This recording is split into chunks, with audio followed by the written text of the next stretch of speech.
Hello everyone, स्वागत है आप सभी का कृष्णा स्टडी मैथ क्लासेस में। कैसे हो आप सभी? तो आइए, मैं क्लास 10th के लिए एक्सरसाइज 1.2 लेकर के आया हूँ।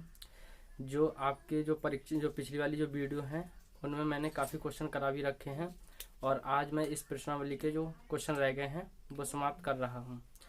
तो आज के जो क्वेश्चन है उसका जो 5वां क्वेश्चन है वो क्या है बच्चों? जांच कीजिए कि क्या किसी प्राकृत संख्या n के लिए संख्या 6 की पावर n अंक 0 पर समाप्त हो सकती है।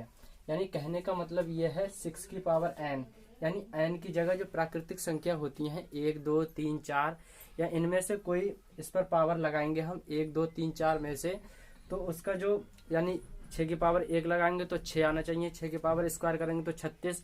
यानी इस तरीके से हम कोई भी पावर इसके ऊपर लगाएंगे क्या वो 0 पर समाप्त होगी? तो ये हमसे क्वेश्चन में बोला गया है। तो आइए इसे देखते हैं सॉल्यूशन करके। हाँ देखिए हल। सबसे पहले हम जानते हैं प्राकृतिक संख्या क्या होती है।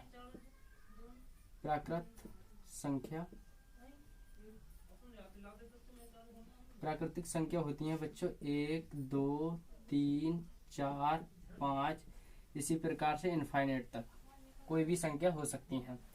तो हमसे कह रहा है 6 की पावर n। यदि हम देखिए बच्चों, हम 6 की पावर n है, इस पे कह रहा है कोई ही प्राकृतिक संख्या n की जगह रख सकते हैं हम, तो क्या वो 0 पर समाप्त होगी? तो आइए इसे देखते हैं। मान ली हमने 6 की पावर 1 रख लिया तो इसका क्या आएगा? बनी तो 6 का 6 ही आएगा। मैंने यहाँ रख लिए 6 की पावर स्क्वायर, तो ये क्या आएगा? 6 छंग 36। 6 की पावर 3 तो क्या आएगा? 6 छंग 36, छक्का 216। कितना आ जाएगा जी? 216। इसी प्रकार से हम कोई भी संख्या प्राकृतिक इसकी पावर लगाते हैं तो ये 0 पर समाप्त नहीं होगी। 0 पर समाप्त क्या संख्या होती है? 0 पर समाप्त वे संख्या होती हैं जिनके अभाज्य गुणनखंड 2 गुणे 5 आते हैं। तो देखिए, जो 6 के हम गुणनखंड करते हैं, अभाज्य गुणनखंड करते हैं, वो कितने प्राप्त होते हैं बच्चों? 2 3 6, 3 एकम 3। तो इसके जो अभाज्य गुणनखंड प्राप्त हो रहे हैं वो क्या हो रहे हैं? 2 और गुणे 3। हमें जो इसका जो नियम क्या कहता है अभाज्य गुणनखंड 0 पर समाप्त होने के लिए किसी भी संख्या के लिए, तो वो कहता है उसके जो अभाज्य किसी भी संख्या के अभाज्य गुणनखंड करें तो उसके जो अभाज्य गुणनखंड आए वो 2 गुणे 5 आए। दोनों का होना जरूरी है। यदि 2 आता है तो भी संख्या 0 पर समाप्त नहीं होगी, यदि 5 आता है तो भी 0 पर समाप्त नहीं होगी। तो हम किसी भी संख्या के अभाज्य गुणनखंड करेंगे तो उसके लिए 2 गुणे 5 का अभाज्य गुणनखंड आना अति आवश्यक है, तभी वो संख्या 0 पर समाप्त हो सकती है। तो आइए इसका नियम लिखते हैं। नियम किसी संख्या को 0 पर समाप्त होने के लिए अभाज्य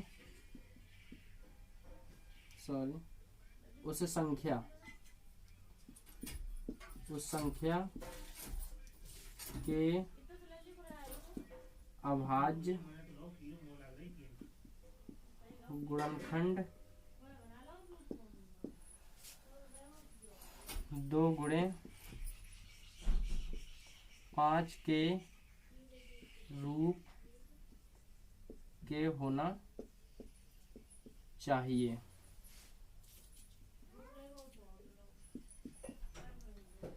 तभी वह संख्या 0 पर समाप्त हो सकती है। और जो हमारे जो 6 के गुणनखंड हैं, 6 की पावर n, इसके गुणनखंड क्या बनने हैं? 2 गुणे 3, ये 2 गुणे 5 के रूप का नहीं है,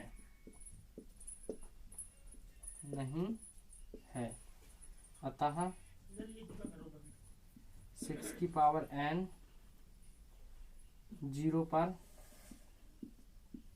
समाप्त नहीं हो सकती।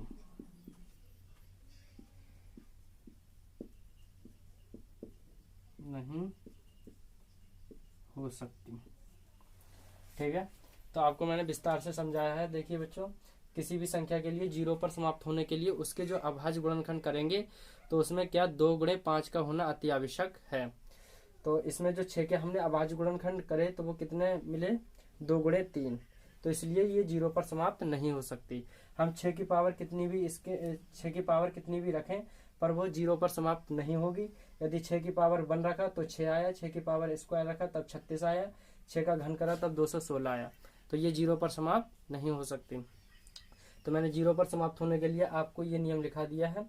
यदि उसके किसी भी संख्या के 2 गुणे 5 अभाज्य गुणनखंड बनना है तभी वह संख्या 0 पर समाप्त हो सकती है।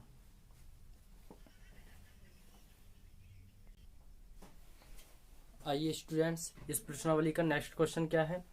नेक्स्ट क्वेश्चन है, व्याख्या कीजिए कि 7 गुणे 11 गुणे 13 प्लस 13 और 7 गुणे 6 गुणे 5 गुणे 4 गुणे 3 गुणे 2 गुणे 1 प्लस 5 भाज्य संख्याएं क्यों हैं। हमसे पूछा गया है ये भाज्य संख्याएं क्यों हैं।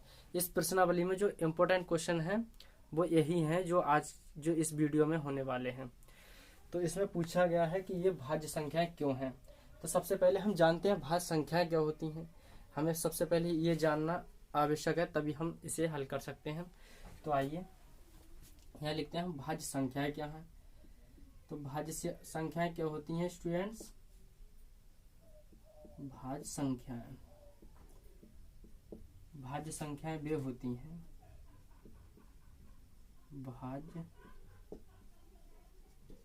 भाज्य संख्याएं वे होती हैं, भाज्य संख्याएं वे होती हैं जिनमें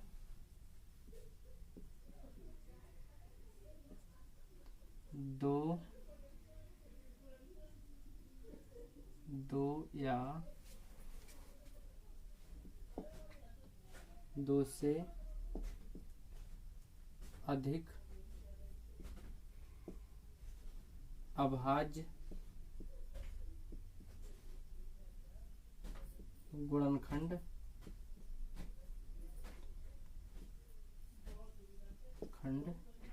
हों।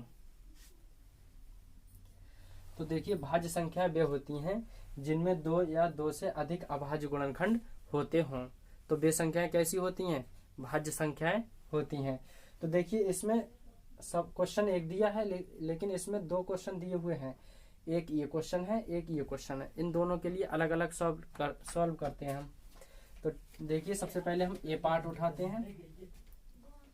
ए पार्ट क्या है बच्चों, 7 गुणे 11 गुणे 13 प्लस 13। ठीक है, अब देखिए इन सब की गुणा करेंगे फिर जोड़ेंगे, इस तरीके से तो बहुत लेंथी हो जाएगा। सबसे पहले हम क्या करते हैं, इन दोनों में देखिए क्या कॉमन आ रहा है। देखिए इसमें 13 है, इसमें भी 13 है, तो हम इसमें क्या करते हैं 13 कॉमन ले लेते हैं। तो यहाँ देखिए 13 कॉमन लिए हमने तो क्या आया यहाँ पे 7 गुणे 11 गुणे यहाँ 13 बाहर ले लिए तो क्या बचा 1 ही तो बचा, प्लस यहाँ से 13 बाहर गया तो क्या बचा 1 बचा। ठीक है, यहाँ देखिए आगे सॉल्व करते हैं। 13 11 सत्ते 77, 77 एकम कितना आया 77 प्लस 1, तो ये क्या आया 13 गुणे 77 और 1 कितना हुआ 78। तो देखिए इसके 2 गुणनखंड बन गए 13 गुणे 78। तो हमें किसी संख्या के लिए भाज्य के लिए क्या चाहिए 2 या 2 से अधिक अभाज्य गुणनखंड होना चाहिए। चाहे तो 78 के लिए भी अभाज्य गुणनखंड करके तोड़ सकते हैं, लेकिन आप यहीं ज़्यादा लेंथी नहीं होना चाहिए तो आप यहीं भी लिख सकते हैं कि यहाँ इन संख्या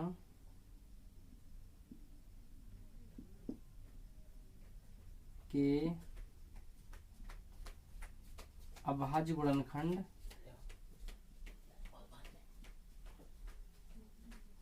2 अभाज्य गुणनखंड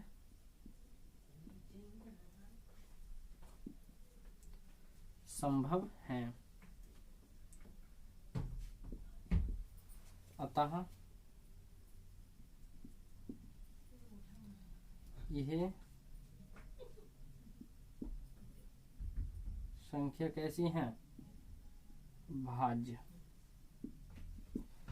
उसी प्रकार से इसका बी पार्ट उठाते हैं बच्चों। बी पार्ट क्या है इसका? बी पार्ट है 7 गुणे 6 गुणे 5 गुणे 4 गुणे 3 गुणे 2 गुणे 1 प्लस 5। देखिए इसमें भी हमें कुछ ना कुछ कॉमन आ रहा है, तो इसमें देखो 5 इसमें भी है और प्लस के बाद भी 5 है, तो इसमें हम क्या करेंगे 5 कॉमन ले लेंगे।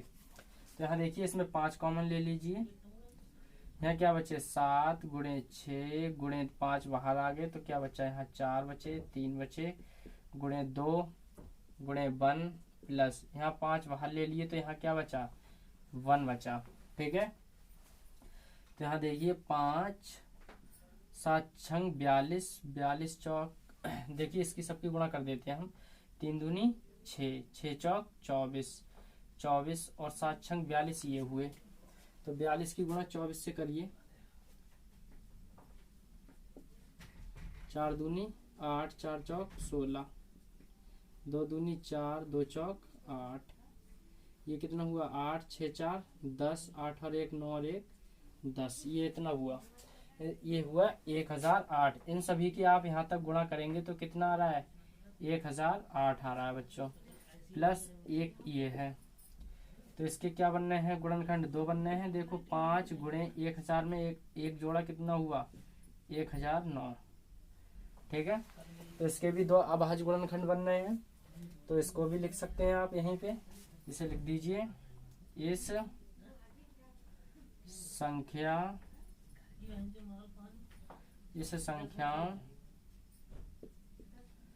के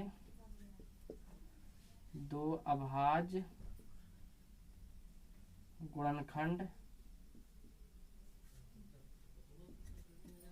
संभव है, अतः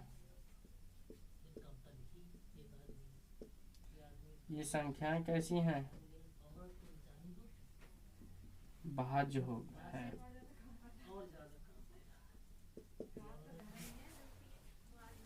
इतना समझ में आया बच्चों? तो ठीक है, इसमें जो कुछ इम्पोर्टेंट ये 2 क्वेश्चन इस वीडियो में कराए हैं मैंने, ये बहुत ही इम्पोर्टेंट है, और इसका जो लास्ट क्वेश्चन होने वाला है वह भी बहुत इम्पोर्टेंट क्वेश्चन है। तो इसका देखते हैं इस प्रश्नावली का लास्ट क्वेश्चन क्या है, उसे सॉल्व करते हैं।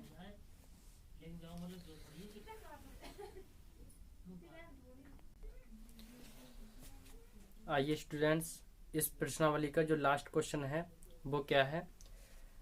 किसी खेल के मैदान के चारों ओर एक वृत्ताकार पथ है। इस मैदान का एक चक्कर लगाने में सोनिया को कितने मिनट लग रहे हैं 18 मिनट लगते हैं, जबकि इसी मैदान का एक चक्कर लगाने में रवि को कितना टाइम लग रहा है 12 मिनट लगते हैं। तो मान लीजिए वे दोनों एक ही स्थान और एक ही समय पर चलना आरंभ करके एक ही दिशा में चलते हैं, तो कितने समय बाद वे पुनः यानी दोबारा प्रारंभिक स्थान पर मिलेंगे। यानी कोई वृत्ताकार इनके दौड़ने का जो मैदान है एक इस प्रकार का, तो इसका जो यहाँ से मान ली यहाँ से जो चक्कर देखो यहाँ दिया है सोनिया इस चक्कर को कितने मिनट में एक चक्कर लगा रही है। सोनिया जो एक चक्कर लगा रही है, एक चक्कर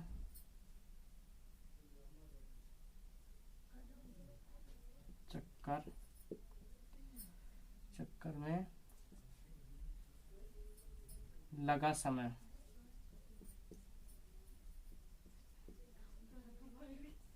कितना है 12 मिनट। ठीक है, इसी चक्कर को